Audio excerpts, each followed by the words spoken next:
XL గురించి నేర్చుకుందాం. ఈ వీడియోస్ అన్నీ ఎక్సెల్ గురించి ఉంటాయి మన ఛానల్లో. Okay, first day 1 interface of Excel. Excel interface గురించి తెలుసుకునే ముందు ఫస్ట్ నా గురించి ఒక brief description. Myself CA Vijay Kumar Tadaka. I'm a chartered accountant.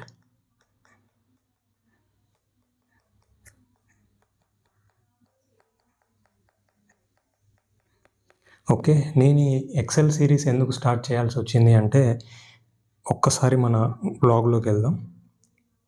ఇది మన బ్లాగ్. మీకు నోట్స్ కావాలనుకుంటే ఈ బ్లాగ్లోకి వచ్చేసి ఇక్కడ ఫ్రీ పీడిఎఫ్ అని ఉంటుంది, డౌన్లోడ్ పీడిఎఫ్. ఇక్కడ నుంచి మీరు నోట్స్ డౌన్లోడ్ చేసుకోవచ్చు. ఎక్కడెక్కడైతే నోట్స్ అవసరం ఉంటుందో అక్కడ నేను నోట్స్ ప్రిపేర్ చేస్తాను నా ఓన్ హ్యాండ్ రైటింగ్తో. అది మీకు అవైలబుల్ చేస్తాను, మీరు డౌన్లోడ్ చేసుకోండి. ఓకేనా? అసలు ఫస్ట్ ఈ ఛానల్ ఎలా స్టార్ట్ చేయాల్సి వచ్చిందంటే, ఇది ఇంటెన్షనల్ కాదు, అన్ఇంటెన్షనల్గా. ఫస్ట్ నేను ఈఎంఐ క్యాలిక్యులేషన్ గురించి ఒక వీడియో చేశాను ఇన్స్టాగ్రామ్లో. దానికి చాలా పాజిటివ్ రెస్పాన్స్ వచ్చింది. దాని తర్వాత ఏంటంటే, basics to advance level Excel videos చేయండి, యూట్యూబ్లో చేసి అప్లోడ్ చేయండి, అలాగే నోట్స్ ఇవ్వండి, మేము ఫాలో చేస్తాం, సబ్స్క్రైబ్ చేస్తామని అడిగారు. సో దానివల్ల నేను ఈ స్టెప్ తీసుకోవాల్సి వచ్చింది. ఇక్కడ నేను నోట్స్ ఫ్రీగా ఇచ్చేసి వీడియోస్ ఫ్రీగా చెప్తే నాకేంటి బెనిఫిట్ అంటే, ఉంది బెనిఫిట్, కంపల్సరీ ఉంది నాకు. ఎలా అంటే, ఇప్పుడు మన ఛానల్కి 200 సబ్స్క్రైబర్స్ ఉన్నారు. ఓకేనా? 206. ఈ 206 కాస్త 1000 సబ్స్క్రైబర్స్ అయ్యారనుకోండి, అప్పుడు ఛానల్ అనేది మానిటైజ్ అవుతుంది. మానిటైజ్ అయిన తర్వాత యాడ్స్ రన్ అవుతాయి యూట్యూబ్ తరఫున. నెక్స్ట్ ప్రమోషన్స్ వస్తుంటాయి, బ్రాండ్ కొలాబరేషన్స్. సో అలా రెవెన్యూ అనేది జనరేట్ అవుతుంది. మీ దగ్గర నుంచి అయితే ఎలాంటి మనీ తీసుకోవడం లేదు. It's completely free. ఓకే కదా? ఇక్కడ బెనిఫిట్ మీకు ఉంటుంది, నాకు ఉంటుంది. దెన్ ఈ ఈఎంఐ క్యాలిక్యులేషన్ అనేది ఎక్సెల్లో ఎలా చేయాలి అని ఇన్స్టాగ్రామ్లో చేశాను కదా. సో ఆ వీడియోకి ఏంటంటే అరౌండ్ 1000 ఫాలోవర్స్ వచ్చారనమాట. 1000 ఫాలోవర్స్. అలా నెక్స్ట్ 2-3 వీడియోస్కి కూడా సేమ్ అలానే 1000 అలా వస్తూనే ఉన్నారు. టోటల్గా 4000 ఫాలోవర్స్ అయ్యారు. సో ఇంకా మీకు మీ డిమాండ్ అయి ఉండొచ్చు, మీ రిక్వైర్మెంట్ అయి ఉండొచ్చు, మీ నీడ్ అయి ఉండొచ్చు, అదేదైనా నాకు సంబంధం లేదు. సో ఈ స్టెప్ తీసుకొని వీడియోస్ అయితే అప్లోడ్ చేయడం జరుగుతుంది. ఓకేనా? ఈ బ్లాగ్ డిస్క్రిప్షన్, ఈ లింక్ అనేది నేను డిస్క్రిప్షన్లో ఇస్తాను. మీరు అక్కడ నుంచి డైరెక్ట్గా క్లిక్ చేసి ఈ బ్లాగ్లోకి రావచ్చు. ఓకే, మన సిరీస్ నేమ్ వచ్చేసి ఎక్సలెంట్ ఎక్సెల్ సిరీస్. ఓకేనా? ఓకే, అసలు ఫస్ట్ ఎక్సెల్ ఓపెన్ చేయగానే ఇంటర్ఫేస్ ఎలా ఉంటుందో చూద్దాం. ఈ వీడియోలో అయితే ప్రాక్టికల్గా నేను ఎక్సెల్ షీట్ ఓపెన్ చేసి ఇలా చేయాలి, వర్క్ చేయాలని చూపించను. జస్ట్ బేసిక్స్ ఎక్స్ప్లెయిన్ చేస్తాను. దాని తర్వాత నెక్స్ట్ వీడియో నుండి మనం ప్రాక్టికల్గా వర్క్ చేద్దాం ఎక్సెల్లో. ఓకేనా? సో ఎక్సెల్ ఓపెన్ చేయగానే ఇంటర్ఫేస్ ఇలా ఉంటుంది. ఓకే, ఇక్కడ నుండి ఇక్కడ వరకు, ఇక్కడ నుండి ఇక్కడ వరకు. సో ఇది టాప్లో ఉండేది టైటిల్ బార్. ఓకేనా? టైటిల్ బార్లో మనకి క్విక్ యాక్సెస్ టూల్ బార్ ఉంటుంది. నెక్స్ట్ రైట్ సైడ్లో చూసుకుంటే మనకి విండో కంట్రోల్స్ ఉంటాయి. Okay, window controls. నెక్స్ట్ ఇక్కడ రిబ్బన్ డిస్ప్లే ఆప్షన్స్ ఉంటాయి. రిబ్బన్ అంటే ఏంటంటే, ఈ రెడ్ కలర్ మార్క్ ఉంది కదా, దీన్ని రిబ్బన్ అంటారు.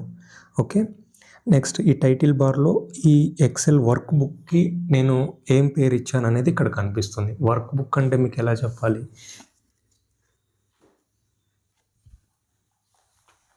ఫర్ సపోజ్ ఇది ఒక బుక్. ఓకేనా? ఇందులో ఇది ఎక్సెల్ షీట్ అనమాట. ఇది ఒక ఎక్సెల్ షీట్, దీని నేమ్ షీట్ 1. నాకు ఇంకొక షీట్ కావాలనుకుంటే ఇక్కడ ప్లస్ బటన్ ఉంది కదా, దీనిపైన క్లిక్ చేస్తే ఇంకొక షీట్ ఓపెన్ అవుతుంది, క్రియేట్ అవుతుంది, కొత్త షీట్ క్రియేట్ అవుతుంది. అలా నాకు కావాల్సిన అన్ని షీట్స్ని క్రియేట్ చేసుకొని వర్క్ చేస్తాను. ఓకేనా? సో ఈ క్విక్ యాక్సెస్ టూల్ బార్లో ఏంటంటే సేవ్ ఆప్షన్ ఉంటుంది, అండు, రీడు ఆప్షన్ ఉంటుంది, ఇంకా కస్టమైజ్ చేసుకోవడానికి కూడా మనకు ఆప్షన్స్ ఉంటాయి అన్నమాట. మనకు కావాల్సిన ఆప్షన్స్ ఇక్కడ ఎనేబుల్ చేస్తే అక్కడ డిస్ప్లే అవుతాయి. సో నాకైతే ఇవి మాత్రమే కావాలి, బై డిఫాల్ట్ వచ్చినవే కావాలి. మీకు కావాలంటే కస్టమైజ్ చేసుకోండి. ఇంకొక మెయిన్ పాయింట్ ఏంటంటే, ఇక్కడ ఫస్ట్ డేనే మీకు అంత అర్థం అవ్వాలని రూల్ ఏం లేదు కదా. ఇక్కడ కొన్ని ఆప్షన్స్ ఉంటాయి, అవి మనం ప్రాక్టికల్గా ఎక్సెల్ షీట్లో వర్క్ చేస్తున్నప్పుడు మాత్రం అర్థమవుతాయి క్లియర్గా. అప్పటి వరకు కాస్త ఓపిక పట్టండి. ఓకేనా? ఓకే, నెక్స్ట్ ఇది రిబ్బన్ అని చెప్పాను కదా, రిబ్బన్లో నెక్స్ట్ ఇవి ట్యాబ్స్ ఉంటాయి. Home tab, insert tab, page layout tab. Okay, ఇవి ట్యాబ్స్. ఈ ట్యాబ్స్లో మళ్ళీ మనకి గ్రూప్స్ ఉంటాయి. ఓకే, ఇది క్లిప్ బోర్డ్ అనేది ఒక గ్రూప్. ఈ గ్రూప్ ఒక సపరేటర్ లైన్ ద్వారా సపరేట్ అవుతుంది. నెక్స్ట్ ఫాంట్ అనేది ఒక గ్రూప్, అది సపరేట్ అవుతుంది. అలైన్మెంట్ అనేది ఒక గ్రూప్, అది సపరేట్ అవుతుంది. నెంబర్ అనేది ఒక గ్రూప్. ఓకే, ఇలా ఇవన్నీ హోమ్ ట్యాబ్లో ఉన్న గ్రూప్స్. ఇలా ఎందుకు డిజైన్ చేశారు అంటే, ఫర్ సపోజ్ నేను చెప్పాను అనుకోండి, ఒక సెల్లోకి వెళ్ళి దాన్ని బోల్డ్ చేయమన్నాను అనుకోండి, మీకు తెలియదు అది ఎక్కడుంది, హోమ్ ట్యాబ్లో ఉందా, ఇన్సర్ట్ ట్యాబ్లో ఉందా, పేజ్ లేఅవుట్ ట్యాబ్లో ఉందా. నేనేం చెప్తానంటే, హోమ్ ట్యాబ్లోకి వెళ్ళేసి ఇక్కడ ఫాంట్ గ్రూప్లోకి వెళ్ళేసి బోల్డ్ ఆప్షన్లో దానిపైన బోల్డ్ పైన క్లిక్ చేస్తే ఆ సెల్ ఆటోమేటిక్గా బోల్డ్ అవుతుంది. సో ఇలా మామూలుగా ఏమంటారు, ఏదైనా ల్యాండ్ మార్క్ అంటాం కదా, ఏదైనా ల్యాండ్ మార్క్ కానీ ఏదైనా అడ్రస్ కానీ, ఓకే, మీ ఇంటి అడ్రస్ ఎక్కడంటే so and so district, so and so state, so and so town, so and so village అని చెప్తాం కదా, సేమ్ అలానే అనమాట. ఓకేనా? ఓకే, నెక్స్ట్ ఇది యాక్టివ్ సెల్. మన కర్సర్ ఎక్కడైతే పెట్టి ఆ సెల్లో క్లిక్ చేస్తామో దాన్ని యాక్టివ్ సెల్ అంటాం. ఆ యాక్టివ్ సెల్లో మనం డేటా ఇన్పుట్ చేయొచ్చు, దాన్ని మోడిఫై చేయొచ్చు. ఓకేనా? ఇది name box. Okay, name box ఏం చెప్తుందంటే ప్రస్తుతం మనం ఏ సెల్లో ఉన్నామనేది చెప్తుంది.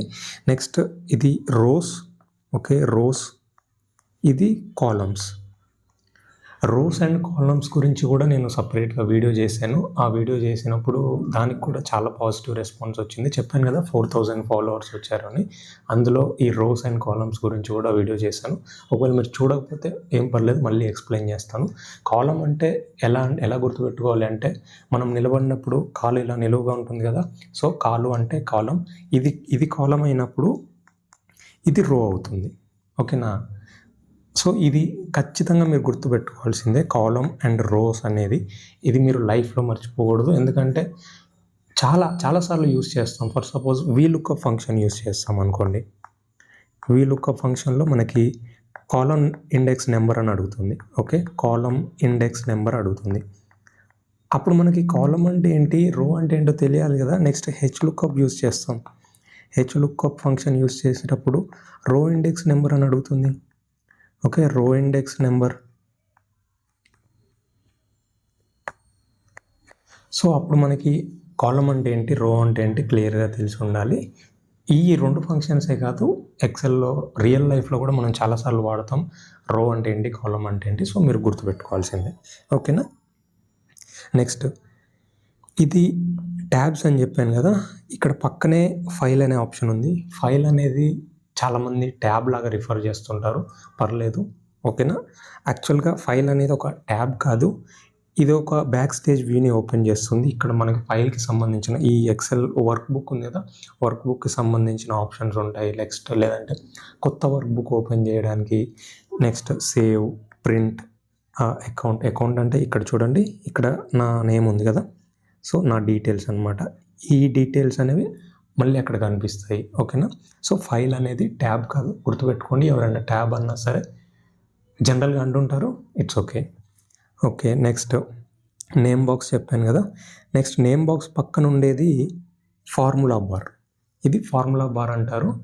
ఇక్కడ మనం ఎంటర్ చేసిన డేటా అంతా రిఫ్లెక్ట్ అవుతుంది. ఒకవేళ మనం ఫంక్షన్స్ యూస్ చేసినా అది కూడా రిఫ్లెక్ట్ అవుతుంది. ఫార్ములాస్ యూస్ చేసినా అది ఇక్కడ కనిపిస్తుంది అనమాట.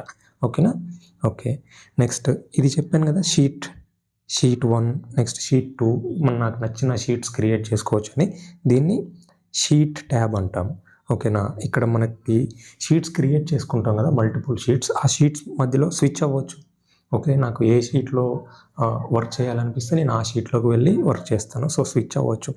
క్రియేట్ ప్లస్ ఆప్షన్ ద్వారా, ఈ ప్లస్ ఆప్షన్ ద్వారా క్రియేట్ చేయొచ్చు. ఓకే, డిలీట్ చేయొచ్చు షీట్స్ని. ఓకేనా?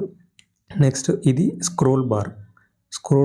ఇది లెఫ్ట్ రైట్కి స్క్రోల్ చేయొచ్చు. ఇది టాప్ బాటమ్కి స్క్రోల్ చేయొచ్చు.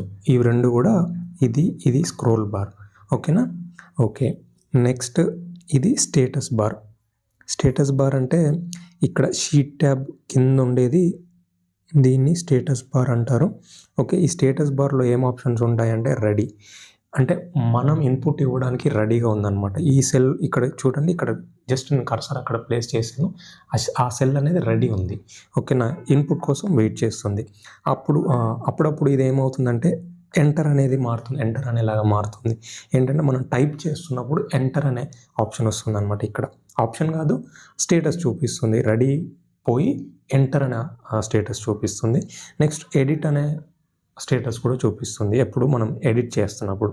వన్స్ ఎంటర్ చేసిన తర్వాత నెక్స్ట్ సెల్కి వెళ్ళాం, మళ్ళీ ఈ సెల్కి వచ్చామనుకోండి, అప్పుడు ఎడిట్ ఆప్షన్ కనిపిస్తుంది. ఓకేనా, అంటే మనం ఏదైనా ఎడిట్ చేసేటప్పుడు. ఓకే, నెక్స్ట్ ఇది వ్యూ బటన్స్. ఈ వ్యూ బటన్స్ అనేది మనం లైవ్లో వర్క్ చేసేటప్పుడు దాని గురించి ఇంకా క్లియర్గా తెలుసుకుందాం. ఇక్కడ నార్మల్ వ్యూ, ఇది నార్మల్ వ్యూ, ఇది పేజ్ లేఅవుట్, ఇది print view. Okay, page break view, ఇవన్నీ మనం అక్కడ చూస్తాము. ఓకే, నెక్స్ట్ ఇది జూమ్ స్లైడర్. ఇక్కడ మినిమం మనం మైనస్ కాదు, లోవర్ సైడ్ 10%, అప్పర్ సైడ్ 100 ఉంది కదా, మనం 400% వరకు జూమ్ చేయొచ్చు. ఓకేనా, నెక్స్ట్ ఇది ఆల్రెడీ ఎక్స్ప్లెయిన్ చేశాను, ట్యాబ్లో గ్రూప్స్ ఉంటాయి. ఓకే, ఇది క్లిప్ బోర్డ్ గ్రూప్, ఇది ఫాంట్ గ్రూప్, ఇది అలైన్మెంట్ గ్రూప్. నెక్స్ట్ అలానే ఇన్సర్ట్ ట్యాబ్లో కూడా డిఫరెంట్ గ్రూప్స్ ఉంటాయి. పేజ్ లేఅవుట్లో డిఫరెంట్ గ్రూప్స్ ఉంటాయి. ఇవన్నీ ఒక సపరేటర్ ద్వారా సపరేట్ అవుతాయి. ఓకేనా, క్లియర్ కదా. ఓకే, ఇవి ఏంటి, ఈ గ్రే కలర్లో కనిపిస్తున్నాయి కదా ఈ లైన్స్. ఓకే, హారిజాంటల్, వర్టికల్, ఈ లైన్స్ ఏంటంటే గ్రిడ్ లైన్స్ అంటారు. ఓకే, గ్రిడ్ లైన్స్ అంటారు. ఈ గ్రిడ్ లైన్స్ని మనకి కావాలనుకుంటే ఎనేబుల్ చేసుకోవచ్చు, లేదనుకుంటే డిజేబుల్ చేసుకోవచ్చు. నాకు పర్సనల్గా గ్రిడ్ లైన్స్ అంటే వర్క్ చేసిన తర్వాత గ్రిడ్ లైన్స్ అనేవి రిమూవ్ చేస్తాను. అప్పుడప్పుడు స్టార్టింగ్లోనే రిమూవ్ చేస్తాను. గ్రిడ్ లైన్స్ ఉండకుండా ప్లెయిన్ పేపర్ లాగా కనిపిస్తుంది. మీ ఇష్టం, మీకు ఎలా వర్క్ చేయాలనిపిస్తే అలా వర్క్ చేయొచ్చు. ఓకేనా, ఈ ఆప్షన్స్ అన్నీ తెలుసుకున్నాము. నెక్స్ట్ ఇది మనం వర్క్ చేయాల్సిన ఏరియా. ఓకేనా, ఇది వర్క్ ఏరియా అంటారు. ఈ వర్క్ ఏరియా ఈ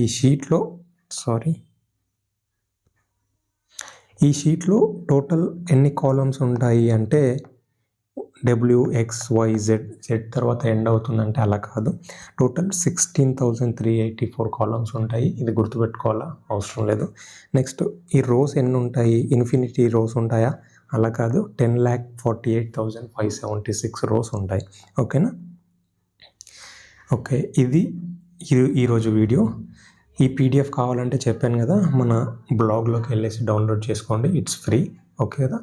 సో నెక్స్ట్ మీరు ఏం చేస్తారు అంటే, ఇలా నేర్చుకోగానే వచ్చేసింది అని కాకుండా, ఓకే, ఫస్ట్ నేర్చుకోండి, తర్వాత ప్రాక్టీస్ చేయండి. ఎక్సెల్ షీట్ ఓపెన్ చేసి, ఇది ఫస్ట్ వీడియో కాబట్టి ఓకే పర్లేదు, నెక్స్ట్ వీడియో నుండి మీరు ప్రాక్టీస్ చేయాల్సి ఉంటుంది. మీ ఓన్గా ఎగ్జాంపుల్స్ క్రియేట్ చేసుకోవాలి, మీ క్రియేటివిటీని ప్రూవ్ చేయాలి. ఓకేనా, ఓకే, నేర్చుకోవాలి, ప్రాక్టీస్ చేయాలి, రిపీట్ చేయాలి. ఇది ఒకసారి నేర్చుకొని ప్రాక్టీస్ చేస్తే గుర్తుండిపోతుందా అంటే it depends on person to person. మళ్ళీ యూస్ చేస్తూ ఉంటే ఆటోమేటిక్గా సబ్కాన్షియస్ మైండ్లో అనేది రికార్డ్ అవుతుంది. ఓకేనా, so that's it for the video. Next వీడియోలో కలుద్దాం. Until then, bye.